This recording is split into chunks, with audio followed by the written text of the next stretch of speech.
Hello नमस्कार दोस्तों, हमारे जीके गुरु टिक्स चैनल में आपका स्वागत है। आज हम आपके लिए बहुत ही महत्वपूर्ण क्लास लेके आए हैं, जिसमें राजस्थान में लोकायुक्त का जो टॉपिक है, जिसमें से हम संपूर्ण क्लास लेके आए हैं दोस्तों। पहली क्लास में हमने कराया था, आज दूसरी क्लास है, इसमें आपको संपूर्ण व्याख्या सहित हम कराएंगे दोस्तों। लोकायुक्त के बारे में क्वेश्चन पूछा जाता है, राजस्थान की कोई भी भर्ती परीक्षा हो उसमें लोकायुक्त के बारे में प्रश्न पूछा जाता है दोस्तों। आपको ऐसा कॉन्सेप्ट देंगे हम कि आपको याद हो जाएगा, कभी नहीं भूलेंगे। हर परीक्षा में आता है ये कॉन्सेप्ट दोस्तों। जो भाई हमारे जीके गुरु टिक्स चैनल के साथ नए जुड़े हैं, उनसे प्लीज़ रिक्वेस्ट है, चैनल को सब्सक्राइब करें और अधिक से अधिक शेयर भी करें। जिन भाइयों ने अभी तक हमारी वीडियो को लाइक नहीं किया है, उनसे प्लीज़ रिक्वेस्ट है, वीडियो को लाइक ज़रूर करें। हम आपके लिए बहुत ही महत्वपूर्ण क्लास लेके आए हैं दोस्तों। इस क्लास में संपूर्ण व्याख्या सहित राजस्थान में लोकायुक्त के बारे में जो कुछ भी जानकारी है वो सभी आपको मिल जाएगी दोस्तों। प्लीज़ वीडियो को लाइक ज़रूर करें। आगे चलते हैं, शुरू करते हैं दोस्तों। हमने लोकायुक्त के बारे में यहाँ तक पढ़ लिया था दोस्तों। लोकायुक्त के स्वायत्तता हेतु किए गए उपाय यहाँ तक तो हमने कर लिया था दोस्तों। अब आगे चलते हैं तो लोकायुक्त का क्षेत्राधिकार। लोकायुक्त के क्षेत्राधिकार में कौन आता है और कौन नहीं आता है, इसके बारे में हम चर्चा करेंगे। पहले हम बता देते हैं कि लोकायुक्त का क्षेत्राधिकार, लोकायुक्त के क्षेत्राधिकार में कौन कौन आता है दोस्तों।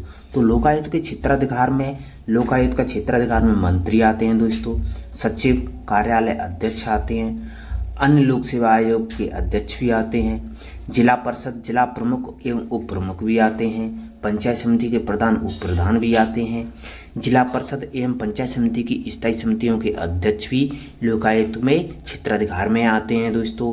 नगर निगम का महापौर या उप महापौर होता है, वो भी लोकायुक्त के क्षेत्राधिकार में आता है, और नगर परिषद का सभापति एवं उप सभापति होता है, वो भी लोकायुक्त के क्षेत्राधिकार में आते हैं। और नगर पालिका का जो अध्यक्ष होता है और उपाध्यक्ष होता है, वो भी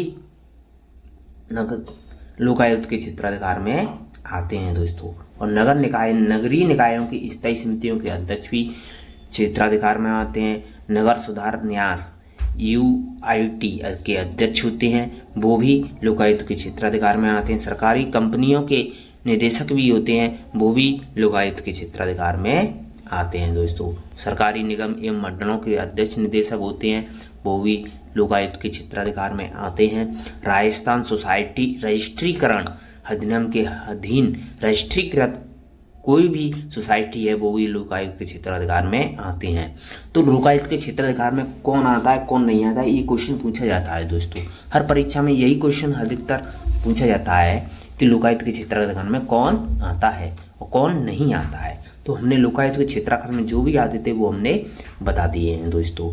जिन भाइयों ने अभी तक हमारी वीडियो को लाइक नहीं किया है, उनसे प्लीज़ रिक्वेस्ट है, वीडियो को लाइक जरूर करें। जो भी हमारे टेलीग्राम चैनल पर जुड़ना चाहते हैं, वो वीडियो को डिस्क्रिप्शन में जाएं, टेलीग्राम चैनल के लिंक पर क्लिक करें, टेलीग्राम चैनल को ज्वाइन कर सकते हैं। आगे चलते हैं तो क्षेत्राधिकार में शामिल नहीं है। जो लोकायुक्त का क्षेत्राधिकार है उसमें कौन कौन शामिल नहीं होता है दोस्तों। लोकायुक्त के क्षेत्राधिकार में मंत्री शामिल होते हैं, लेकिन मुख्यमंत्री शामिल नहीं होता है दोस्तों। राज्यपाल शामिल नहीं होता है, सरपंच, उप सरपंच और वार्ड पंच शामिल नहीं होते हैं, ग्राम पंचायती स्थायी समितियों के अध्यक्ष शामिल नहीं होते हैं, और RPSC के अध्यक्ष एवं सदस्य शामिल नहीं होते हैं। जो MLA MP होते हैं वो लोकायुक्त के क्षेत्राधिकार में शामिल नहीं होते हैं। उच्च न्यायालय और अधीनस्थ न्यायालयों के अधीन वो कर्मचारी होते हैं, वो लोकायुक्त के क्षेत्राधिकार में नहीं आते हैं। विधान सचिवालय के कर्मचारी लोकायुक्त के क्षेत्राधिकार में नहीं आते हैं। महालेखाकार और राजस्थान सरकार के जो भी लेखाकार हैं, सेवानिवृत्त लोक सेवा आयोग के सेवक हैं, वो भी लोकायुक्त के क्षेत्राधिकार में नहीं आते हैं दोस्तों।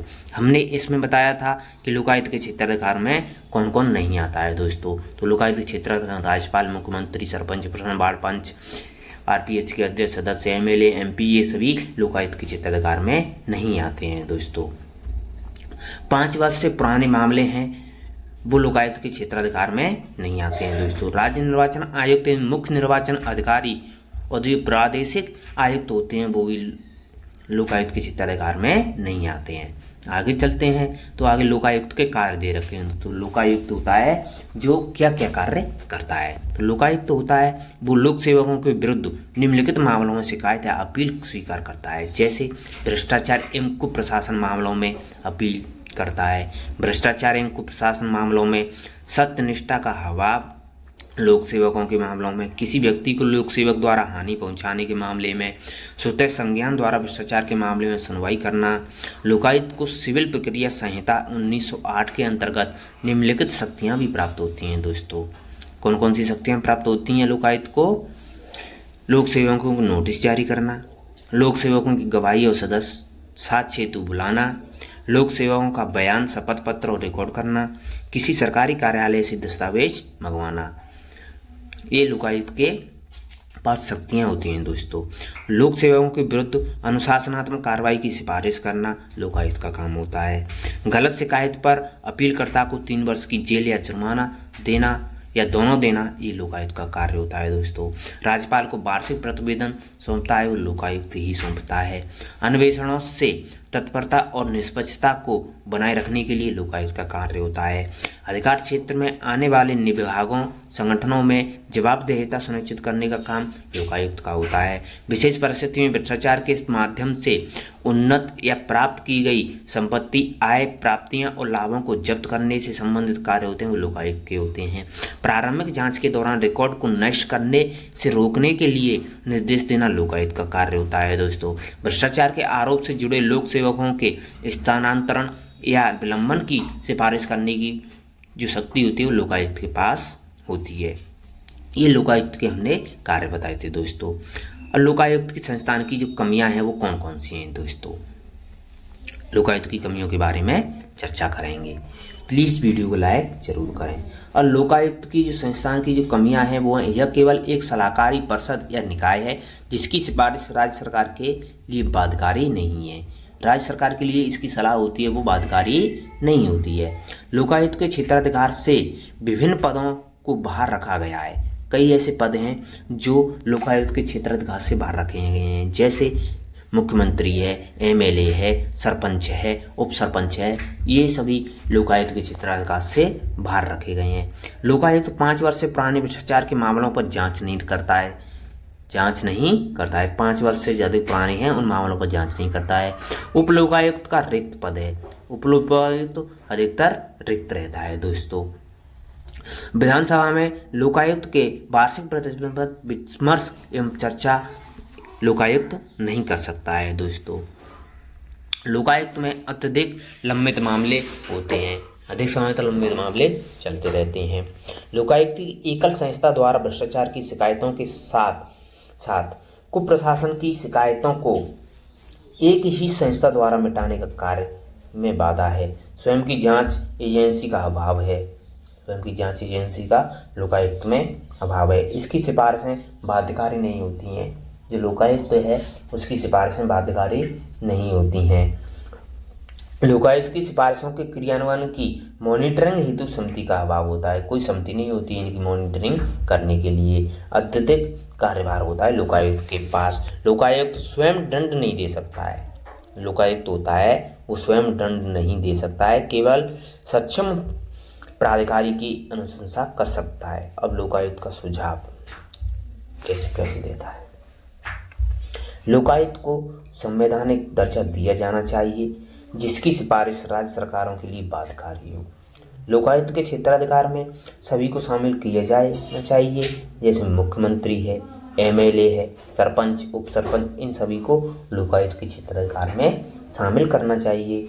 लोकायुक्त को सभी भ्रष्टाचार के मामलों पर सुनवाई का अधिकार होना चाहिए, जैसे नोडल एजेंसी होनी चाहिए। लोकायुक्त व उप लोकायुक्त के पदों को समय पर भरा जाना चाहिए। रिक्त पद नहीं होने चाहिए। लोकायुक्त उप लोकायुक्त के पद रिक्त नहीं होने चाहिए। लोकायुक्त संस्थान में पदों की वृद्धि की जानी चाहिए। लोकायुक्त के वार्षिक प्रतिवेदन पर विचार विमर्श होने चाहिए। लोकायुक्त को दंड देने का अधिकार देना चाहिए। लोकायुक्त उप लोकायुक्त की योग्यता में सुधार किए जाना चाहिए। खोज और गिरफ्त अथवा अवमानना कार्रवाई प्रारंभ करने की शक्तियां लोकायुक्त को देनी चाहिए। तो ये हमने लोकायुक्त की प्रमुख सुझाव बताए थे दोस्तों। तो लोकायुक्त के बारे में जितने भी क्वेश्चन बनेंगे दोस्तों, यहाँ से क्वेश्चन बनेंगे दोस्तों। लोकायुक्त की जो भी हमने फाइल थी उसके बारे में हमने डिटेल से संपूर्ण व्याख्या सहित आपको कराया है। आशा करता हूँ आपको वीडियो बहुत ही पसंद आई होगी। लाइक करें और अधिक से अधिक शेयर करें और अपनी तैयारी को जारी रखें। थैंक यू, धन्यवाद।